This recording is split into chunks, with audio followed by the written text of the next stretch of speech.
So I have a bad habit of kind of just playing the same 3 or 4 video games over and over again. And one of the ways that manifests itself, one of the symptoms of that, is buying the same game that I already own multiple times on multiple systems. So, for example, Spelunky is one of my 5 favorite games ever, and I own it on the 360 and then bought it when it came out on PC, bought it again when it came out on the PS4 and again on the PlayStation Vita. Other examples would be Super Hot, which I have bought multiple times, and interestingly, Doom, the id Software game Doom, which I think is, the more times I play it, the more convinced I become that it's one of the best video games of the past decade, maybe. And that's a game that I owned on PC and owned on PS4 when it first came out. And then later went on to buy on Switch, actually, just because the novelty of playing Doom portable seemed like hard to pass up. So last week I was setting up a Xbox One X that I had just bought to replace the Xbox I lost in my apartment fire months and months and months ago. And normally I wouldn't buy something as expensive as an Xbox One X, especially as a guy who mostly plays PC games, but there was this big, elaborate Target sale pricing error thing, and long story short, it was very, very cheap to get this Xbox. And as part of that deal, the Xbox came with a 1-month subscription to Game Pass, which is Microsoft's sort of attempt at doing a Netflix-style a la carte, play all the games you want for a flat subscription fee service. And while I'm not sure that I'm sold on that service as a concept, I do like getting a new system and then suddenly having like 50 or something games for it. And among those games that comes as part of Game Pass is Doom. And I think part of the appeal for me of games like Doom or Spelunky or any game that's repeatable and I know is consistent is that it's almost like a comfort food video game where I just find myself coming back to it over and over, and it just feels good to play, and I kind of couldn't resist downloading it onto the Xbox for free, because that way I knew if I sat down at this Xbox and I didn't know what to do with it, Doom would always be sitting there waiting for me, and it would be just as fun as it was all the previous times I'd played through it. So I sat down at the Xbox in pretty much that exact situation recently, unsure of what to play, saw Doom on the home screen, and went ahead and booted it up. And I'd already played through Doom twice, once on the default difficulty, Hurt Me Plenty, on the PS4 version, and then later I played through the game on Ultra Violence, which is the second hardest difficulty, when I eventually played through it again on PC. And then my thinking was, okay, I still haven't ever played Doom on Nightmare difficulty. It's probably going to be too much for me, but this is a great opportunity to try it. I've got this new system set up. I've got this TV set up. Like, I might as well give Nightmare mode a shot. So I booted up Doom in Nightmare mode for the first time, and I'm just going to show you exactly what I saw when I booted it up.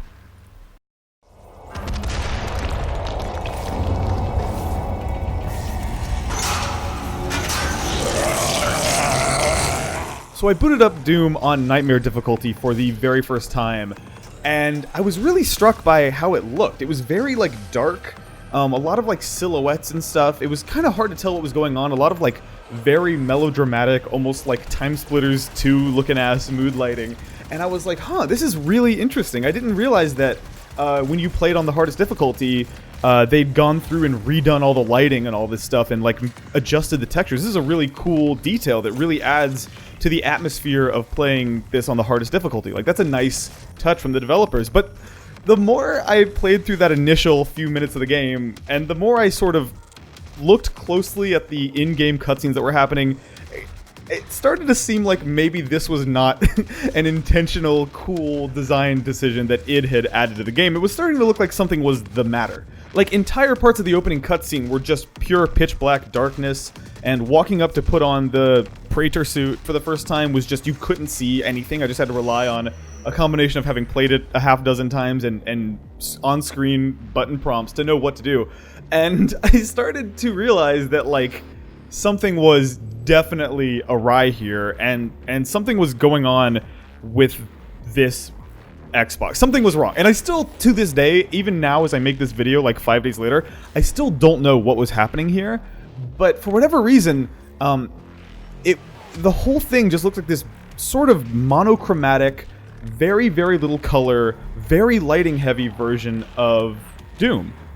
Now, the more I played of it, the more it became clear that something had clearly gone horribly wrong, either with my Xbox itself or with the install of Doom, but for whatever reason, I kept playing. It's so rare, I think, that you play a console game and see it just completely break in this specific way. Like, this feels like such a such a PC game problem, right? Like such a weird video card either dying or driver error or something. Like it just, the promise of console games is that shit like this doesn't happen, but I was captivated. I kept playing it because it just, the look of it was so striking and so unique. Now the more I played, the more I started to hone in on a few things that seemed to have broken here. It seemed like pretty much every single bit of geometry in the game was just completely pitch black by default, and it resulted in this really unbelievably atmospheric, cool version of Doom that was even more hellish than the original game. The lack of like textures meant that every single other component of the game was suddenly really stylized and highlighted. And not only did it look really cool, there were actual gameplay ramifications for what was happening. See, in this mode, because everything was pitch black, the glowing of the glory kills on enemies was, at least felt to me, extremely exaggerated. Like a very, very, very bright, unignorable glow. Same with any pickups and collectibles. And so, while that made some of the gameplay, like interaction things, easier to locate, the fact that your enemies were now the same color as most of the environment meant that you were fighting these sort of textureless, practically invisible killing machines. Because remember, this is nightmare difficulty, which is already drastically harder than the Doom experience I was used to. So on top of that, I'm now fighting these enemies that I can barely see. It was just this very weird, cool, kind of pure version of Doom. I found that I was really able to kind of zone out and get really, really lost and focused on just the pure gameplay of it. Do you know what I mean? Like, because it was just stripped down to the barest, simplest elements, I was almost immediately in that zone of like seeing movement, firing at it, going in for a glory kill, and just that beautiful sort of like violence ballet that you end up performing when you play Doom at a high level. Like, this enhanced that for me for whatever reason. And that's to say nothing of the fact that it just looked awesome. Like, I think one of the most memorable moments in the 2016 Doom game is after the first half of the first level, when you exit the facility for the first time and you go out onto the surface of Mars. And that was the moment. I had no idea what it was going to look like, but based on the dramatic shifts from like all red lighting to all blue lighting in the indoor area, I was like really excited to see what the surface of Mars looked like. So yeah, I'll just be quiet and let you see it. This is what the surface of Mars looked like for the first time in this broken, busted ass version of Doom.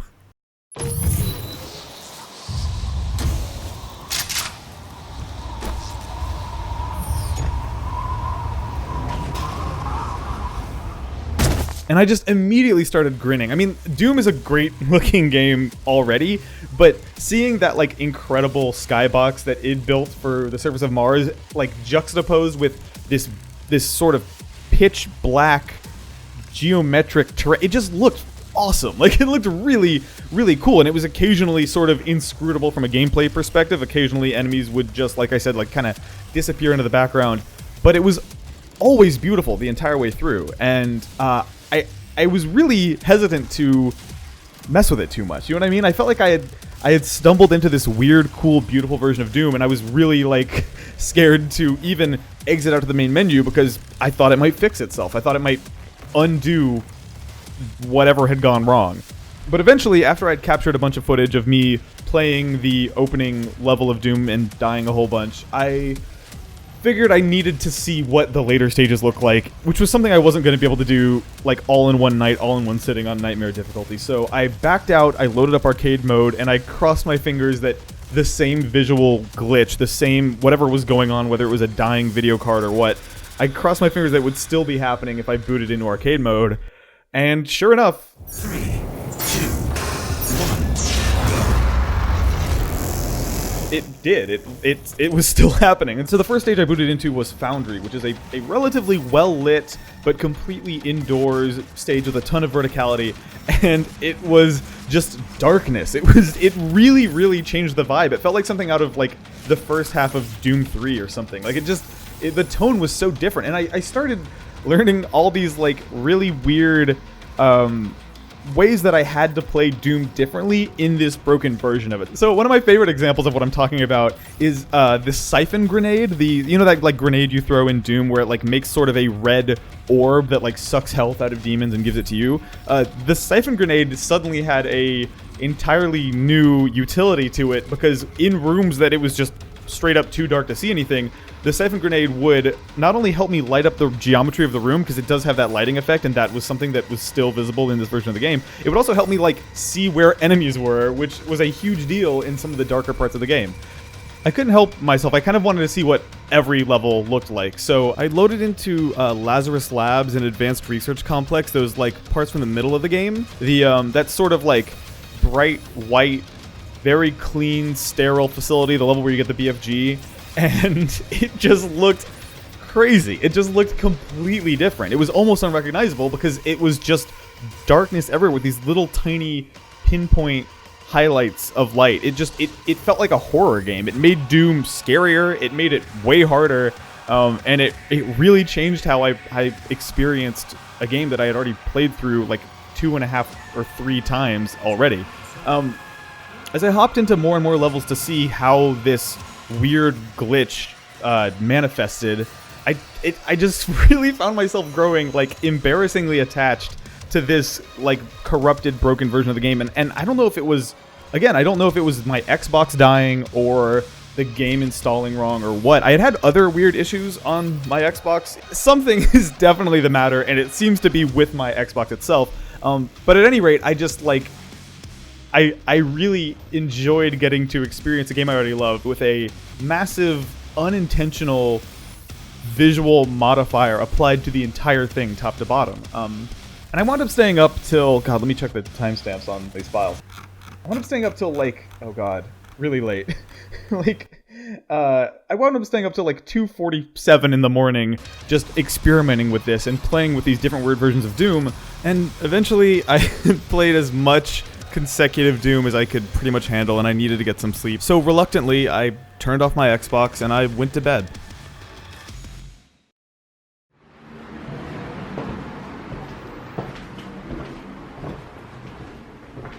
The next morning, I woke up and I walked out into the living room, and because you can't use like the Xbox capture stuff on the dashboard, I filmed this, which is why I'm like filming this off screen with the camera and not using direct feed. But I booted into Doom just to see what would happen, and I wasn't really sure what to expect. I wasn't sure if maybe all of it would still be the way I remembered it, or if it would have quote-unquote fixed itself. And so sure enough, I loaded up the game.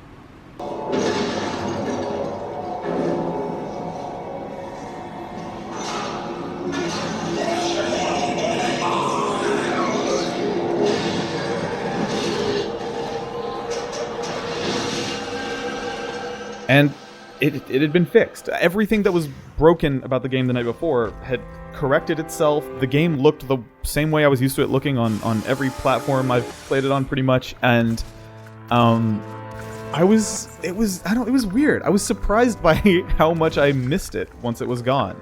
I'm glad that I took a lot of videos of it, even if they were like weird 30-second chunk 4K videos on the Xbox. And I'm glad I got to experience it. And I'm sure someone somewhere could recreate this on PC, right? Like, there's got to be some modder could create a version of Doom that rips all the textures out and creates the experience I had. But man, what a cool, weird, unique thing to have happen to you when sitting down to play a game that you know inside and out on a console. Like, you don't expect to load up a game on a console and have it visually break in a way that's this fascinating. It was really, really cool to see, and so I just wanted to throw together this video really quickly and share this experience with y'all. If anyone smarter than me who knows more about hardware can explain to me what happened, if my Xbox is dying or overheating, or if it was a problem with the game install or what, like, let me know what you think happened here, because I have literally no idea, and I am forever going to be haunted by the mystery of this weird night where Doom broke on my Xbox. But yeah, thank you for watching. I've got some other videos on the way that are nothing like this, but this just happened to me over the weekend, and I was like, I have to make a video about this. So yeah, thank you for watching. I hope this was enjoyable for you as it was for me, and yeah, have a good week.